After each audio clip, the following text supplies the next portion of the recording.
घेरडी गटातून श्रीनिवास मधुकर करे यांची जिल्हा परिषद निवडणुकीसाठी मोर्चे बांधणी. सामाजिक बांधिलकी जपत समाजकारणाच्या माध्यमातून राजकारण करणारे एक युवा नेतृत्व म्हणजे श्रीनिवास मधुकर करे.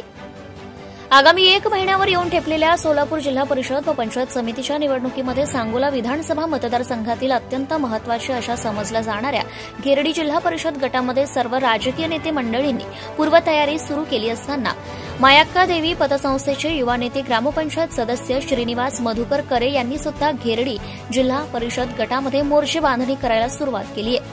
यामध्ये प्रामुख्याने त्यांनी घेरडी जिल्हा परिषद गटातील सर्व गावांमध्ये त्यांनी आपला जनसंपर्क वाढवला आहे. त्यांनी आजपर्यंत आपल्या सामाजिक कामाच्या माध्यमातून सर्व गोरगरीब, दीनदलित व कष्टकरी जनतेला न्याय देण्याचा प्रयत्न केलाय.